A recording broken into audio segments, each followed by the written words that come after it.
Olá pessoal do Me Salva, continuando então a nossa série de aulas sobre movimentos, nessa aula a gente vai falar sobre o lançamento oblíquo.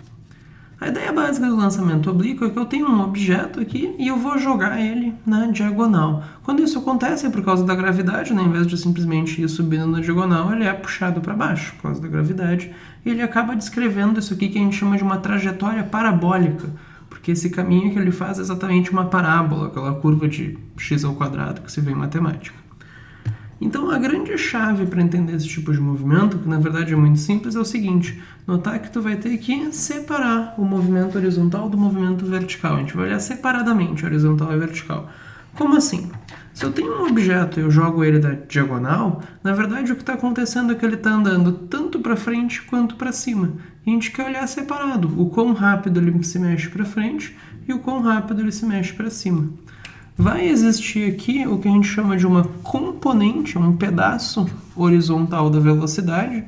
Normalmente a gente chama de velocidade x, porque o eixo x é horizontal, ou simplesmente velocidade horizontal. E existe também uma porção, né, uma componente vertical da velocidade, que a gente chama de velocidade y normalmente, porque o eixo y é vertical. Então, o que a gente vai fazer, a gente não vai olhar essa velocidade inclinada aqui, a gente vai sempre olhar separadamente. A gente está interessado em saber a porção horizontal e a porção vertical dela, as componentes dessa velocidade. Mais adiante no vídeo eu vou comentar como achar os valores dessas duas componentes, tá? Agora a gente só quer dar uma olhada no comportamento geral delas, para começar. Então, olha só. Vamos começar assim. Vamos dizer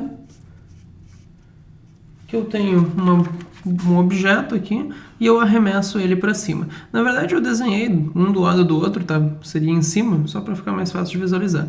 Então, eu jogo um objeto para cima, o que acontece? Por causa da gravidade, ele vai subindo cada vez mais devagar, chega no lugar mais alto, ele para, daí ele começa a descer cada vez mais rápido, porque tem a gravidade puxando para baixo.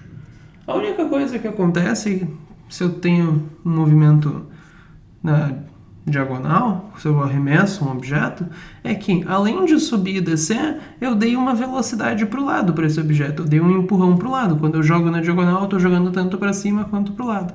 Então, ele é a mesma situação de sobe e desce, com a diferença de que também existe uma porção levando esse objeto para o lado. Então, é o mesmo movimento, só com a diferença de que ele também está andando para o lado conforme ele sobe e desce. Reparem, gente, que, na verdade, a velocidade na vertical está mudando, né? Por causa da gravidade, ele sobe cada vez mais devagar, depois ele cai cada vez mais rápido. Aqui nesse movimento acontece a mesma coisa. A parte vertical da velocidade vai estar mudando. Ele sobe cada vez mais devagar, notem, a velocidade vertical fica cada vez menor, chega aqui em cima ela é zero, depois ele cai cada vez mais rápido. Isso acontece porque na vertical a gente sabe que existe a gravidade, né? É um movimento com aceleração, a velocidade vertical varia, ela está mudando. Contudo, gente, na horizontal não existe nada influenciando nesse objeto. Tu jogou ele para o lado, mas o que está puxando ele é a gravidade que atua para baixo. Na horizontal não tem nada. Então, essa velocidade da horizontal não vai mudar. A única que está mudando é a parte vertical. Então, a velocidade na horizontal não muda. Isso significa, gente, falando em termos de classificação dos movimentos, que o movimento horizontal é um MRU. A velocidade horizontal não muda. Já o movimento vertical é um MRUV, né? É um movimento em que a velocidade muda, tem aceleração constante, que é a aceleração da gravidade. Então, lembrando, gente, a única diferença desse movimento arremesso para o lado de um movimento só de sobe e desce é que ele está andando para o lado com velocidade constante conforme ele faz esse movimento de sobe e desce que a gente está acostumado. Reparar também, tá, que o tempo que ele leva para subir e descer é justamente o tempo que ele fica indo para o lado, tá? O tempo que ele vai ficar indo para o lado é o tempo que ele leva para subir e descer.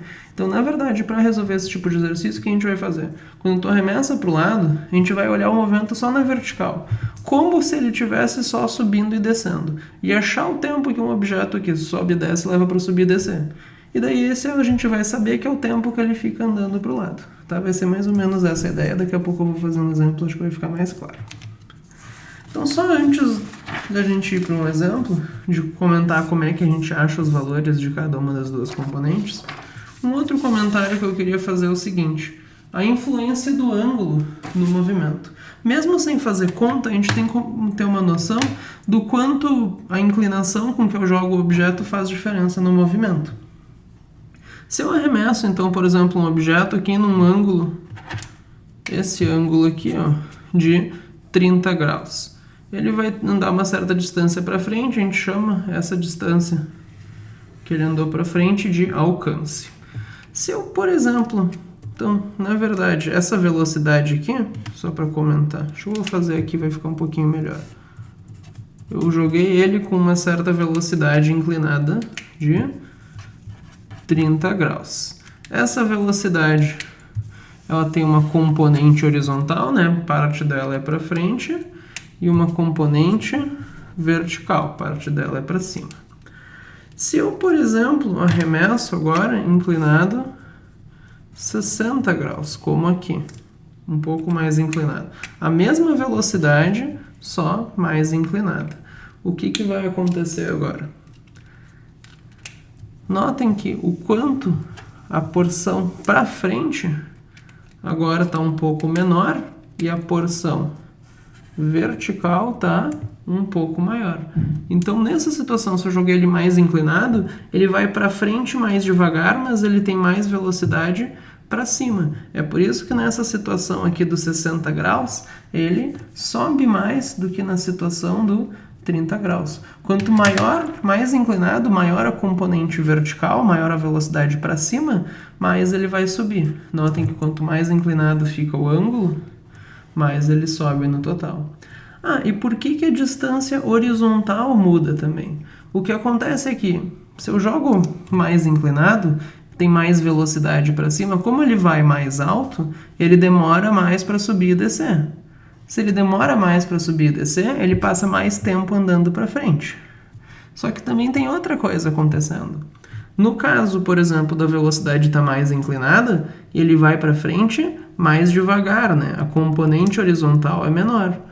Então, nesse caso aqui, azul dos 60 graus, ele está andando para frente mais devagar, mas ele também passa mais tempo andando para frente, né? Porque ele vai ir mais alto, ele demora mais para subir e descer. Uma coisa compensa a outra e ele acaba andando a mesma coisa que no 30 graus. Ele tá andando, ele demora mais para subir e descer, mas ele também vai para frente mais devagar. Então o ângulo influencia. Às vezes um ângulo muito grande acaba andando para frente a mesma distância que um ângulo pequeno, porque uma coisa compensa a outra. A maior distância que um objeto anda para frente, o maior alcance que a gente chama, acontece quando o ângulo é de 45 graus. Então, se vocês quiserem jogar um objeto e que ele vá o mais longe possível, o ideal é jogar em um ângulo de 45 graus. E só para encerrar essa aula, é interessante saber, comentar, né, como achar o valor de cada componente. Se eu joguei aqui inclinado com um certo ângulo, como é que eu sei o quanto dessa velocidade que é para o lado e o quanto dessa velocidade que é para cima? Na verdade, eu já vou mostrar o porquê disso, tá? Existe uma relação bem simples. A velocidade horizontal, tu tem que fazer o quê? Pegar essa velocidade original na diagonal e multiplicar pelo cosseno do ângulo que ela está inclinada. Se aqui fosse 30 graus, seria o cosseno de 30 graus. E a velocidade vertical, tu tem que pegar essa aqui e multiplicar pelo seno do ângulo. Para lembrar, tu pode lembrar que cosseno consono deitado, né?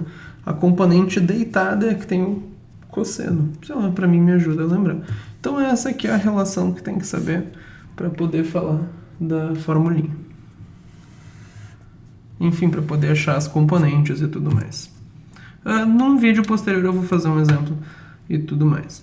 É interessante notar o seguinte, da onde que vem isso aqui? Para quem estiver interessado, na verdade é muito simples, tá? É só tu organizar essas flechinhas, os vetores, de um jeito um pouco diferente e ficar com um triângulo. E aqui está o ângulo alfa. O seno do ângulo é o quê? O cateto oposto sobre a hipotenusa, né? Que fica a componente vertical sobre a hipotenusa. Se tu só isolar a componente vertical, passa isso multiplicando, tu acha que ela é V0 vezes o seno. A mesma coisa para achar o valor da componente horizontal. É só uma questão de trigonometria. Então, por essa aula era isso, tá, gente? É muito importante que vocês vejam o vídeo de exemplo que eu vou fazer em seguida, tá?